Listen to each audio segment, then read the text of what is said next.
Please like, comment, share, and subscribe. In your comment, tell me where you're watching from and leave future questions for future videos. Thanks. Today's question is specifically about my first job in China. Some of my friends and family have heard glimpses of this, and one of my family members asked me recently to elaborate fully, so we will cover that today. I have touched on my previous jobs and teaching in general in my previous videos, but never in the depth or detail that I'm about to go into today.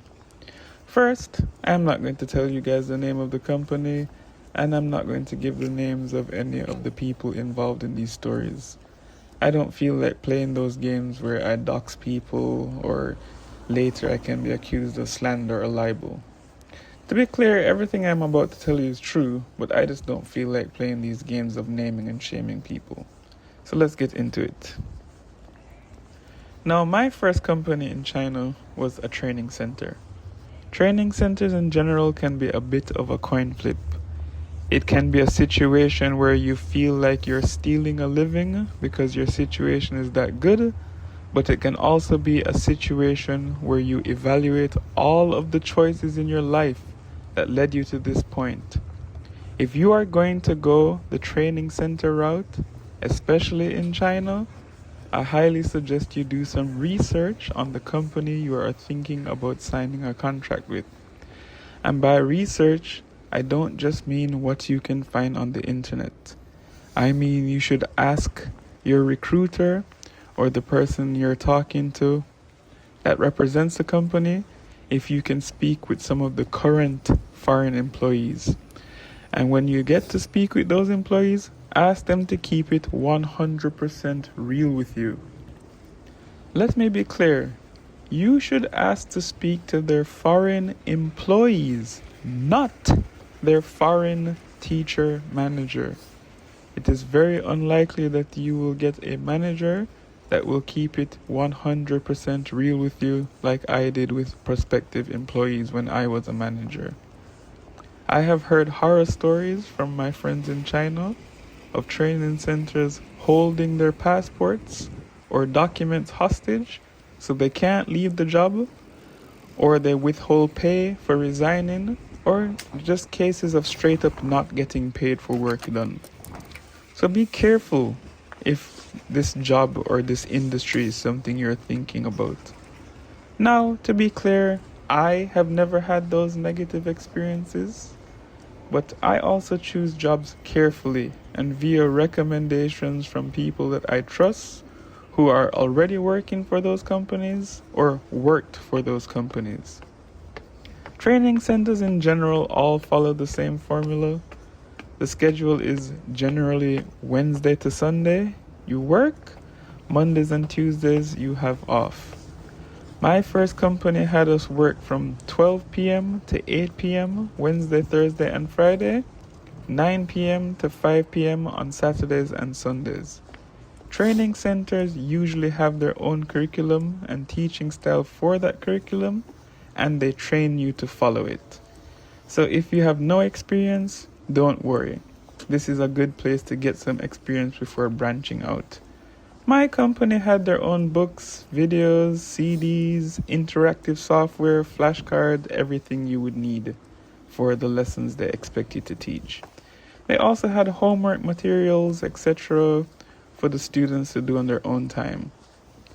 You didn't need to source your own content or make your own unique lesson plans. You would just make a formulaic lesson plan based on the company's teaching style and materials for each lesson to show you at least reviewed what you would teach before teaching it. On my first day, first week, I just used my computer to mass produce their formulaic lesson plan for every single lesson possible, turned them all in, and they never asked me for a lesson plan ever again for the rest of my tenure there. And they also used my lesson plans as demonstration materials for new teachers that asked what was expected in terms of lesson plans. And generally because of that, they just left me to my own devices regarding teaching and lesson plans. My first company was a massive training center that has franchises all over the country and in other countries. The owner of our franchise was a husband and wife duo, and they owned 6 schools in our city.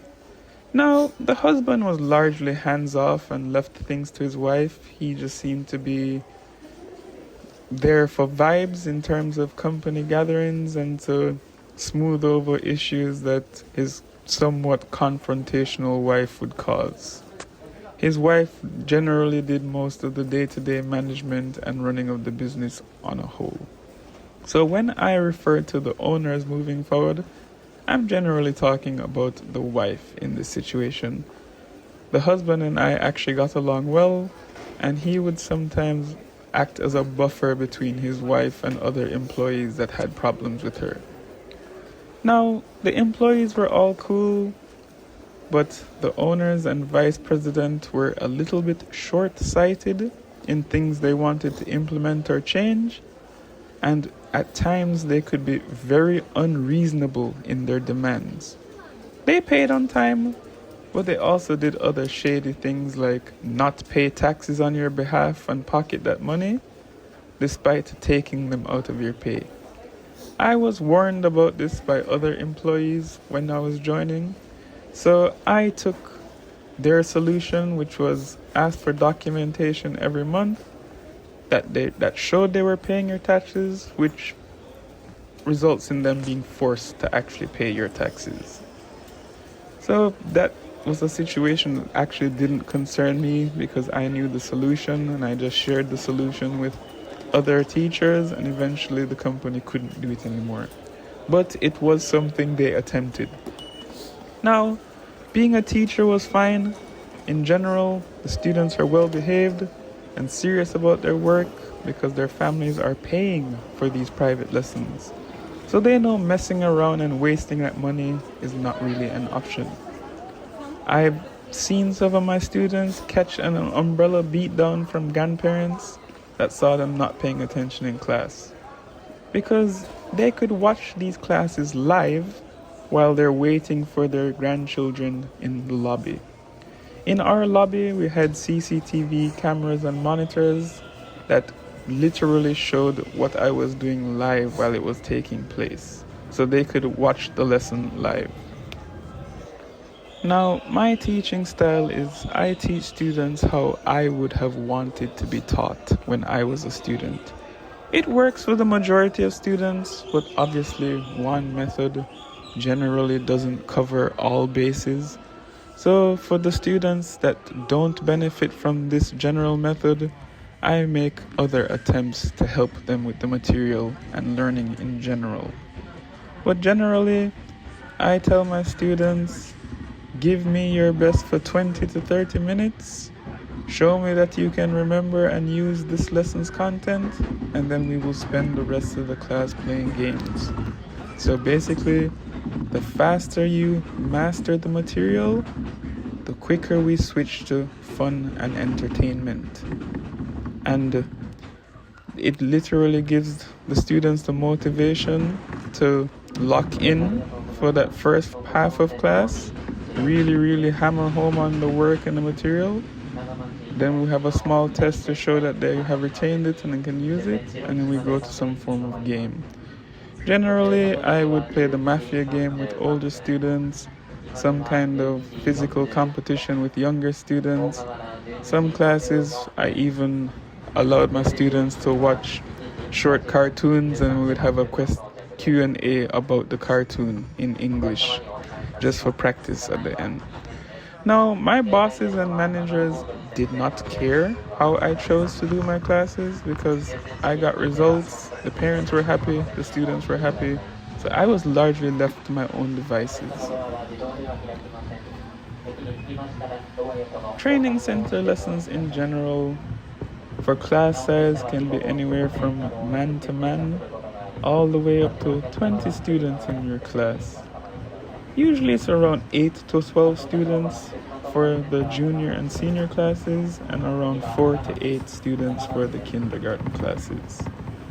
My training center gave you a co-teacher for kindergarten lessons and the co-teacher would sit in the class with you to help control the kids or translate in certain cases and just generally contain the madness that can sometimes take place when small children are left alone with other small children and a foreigner that they can't communicate well with.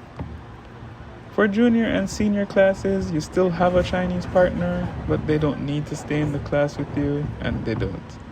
They have another class period that they teach, so classes essentially get 2 lessons per day, one from you and one from your Chinese partner. For the kindergarten classes, you don't have to stay there with your Chinese partner when she's teaching. She gets another Chinese teacher that comes and sits there and is her partner while you go off to another class. Generally, the foreign teachers are the limited commodity in these companies, so you need to go from class to class to class to class. All my Chinese partners were lovely women that worked hard and we all got along well. Several of them had me over for dinner, and one of them invited me to her wedding and reception party. So we got along very well, and I still consider them to be good friends even after leaving the company. Now, my school also had special events for things like Easter, Halloween, and Christmas, where there are performances or games or activities. It depends on the season, the holiday, etc. The events, while time-consuming in terms of planning, setup, and cleanup, were generally fun, and I enjoyed the experience. Specifically, the Christmas concert, where every class would put on some kind of performance for their parents. So, in general, that aspect of the work was good, fun, and I enjoyed it. My mistake was accepting the position of foreign teacher manager, which I would never suggest to anyone for most companies in China. I took this job about 4 months into my tenure at the company, and I largely took it because it was a significant pay increase, and I was just tired of the rampant disorganization regarding a lot of the company's functions and organization. So I just took it upon myself to do that. Unfortunately, when you do that, you are put in the position where the owners and vice president will seek your advice on things they plan on doing or implementing. You will warn them of the inevitable dangers and backlash those plans will cause. They will completely ignore your recommendation and suggestions and do it anyways. Then they will expect you to pacify the foreigners and clean up the mess when everything blows up. To be honest, it's quite thankless work. I was basically the legal department, the human resources department, a manager, and a teacher. I had to write contracts, settle disputes, train new teachers, teach classes, train Chinese staff, and basically any other thing under the sun that the president and vice president could think of. I literally had to teach the president English classes on her whim. And then she decided that she didn't want to learn English anymore, and I was actually relieved of this duty. I had to put out fires both figuratively and literally in the company, as some students actually started a fire in one of our branches while I was there, and the other staff members were just running around in a panic until I went, got the fire extinguisher, and put out the fire. My reward for this was the vice president decided that my baseline competence in that situation meant that I should educate the entire company on fire safety. Despite me being the foreign teacher manager, not a risk manager or anybody qualified to talk about general fire safety for a company of this size. As you can imagine, explaining fire safety when half the staff cannot understand English is an extremely thankless task. The teaching part for me was fun and easy, The rest of it genuinely tested my peace and patience. These owners knew they were on not some nonsense quite often, so one of the biggest incentives for working at this company was that there were 2 company trips a year paid for by the company entirely. One year they took us to Jeju Island, South Korea, and Disney Shanghai, because one trip a year is international, the other trip is local. The next year they took us on a cruise to Japan and a local dinosaur themed amusement park. Those trips were actually amazing and free, which is why so many people actually continued working for the company despite the other nonsense. Now, I am someone who can tolerate a lot of nonsense, and generally I just adapt to whatever situation I find myself in. I've worked in a factory for 12 to 15-hour shifts 7 days a week before, so even the unreasonable demands did not seem like a lot to me in terms of workload or stress. I left the company because I was offered another job at a company where the foreign staff were all my good friends, the pay was better, the workload and responsibilities were less, and the owners were reasonable.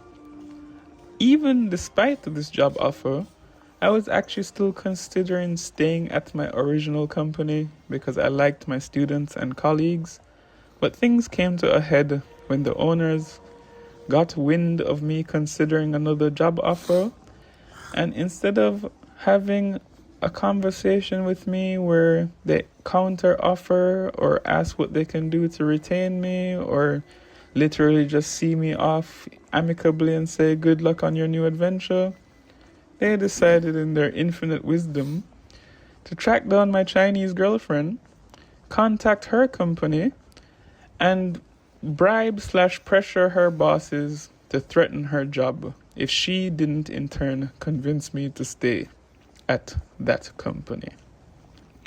I'm not proud of this, as I think I should have handled it better, but I absolutely tore the owners and vice president to pieces, verbally, in front of the staff at one of the schools when they came to negotiate with me to keep me. I was still in the headspace at that point where maybe my girlfriend was just exaggerating about the situation she had been placed with, or maybe there was some kind of problem with communication and what was being relayed to me, so I wanted to give them the benefit of the doubt. But when they essentially confirmed to me that they had done this to my girlfriend, I went absolutely nuclear.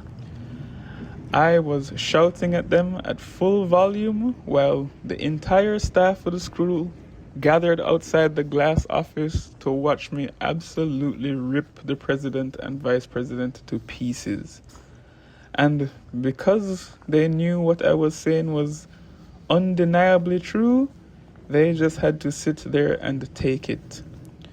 Even despite the complete and utter meltdown on my part, they still refused to fire me or sanction me, because at that point, I was too integral in terms of keeping the company functioning. They knew that if I walked out right then and there, half of the foreign staff would follow me and half of the Chinese staff would seek new jobs, because I was literally doing a lot of invisible work to keep people pacified enough to the point that they wanted to continue working there. I would eventually resign a month or so later to take the new job after I had stabilized my classes to a point where someone else could take over. But after that experience, I never took another manager position in China despite several offers, and I was infinitely happier for it. And that, as they say, is that.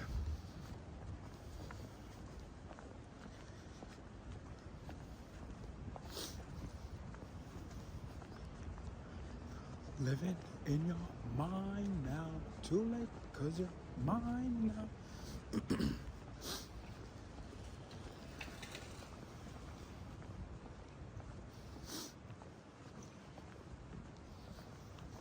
Give me your desire, Watch me set your world on fire.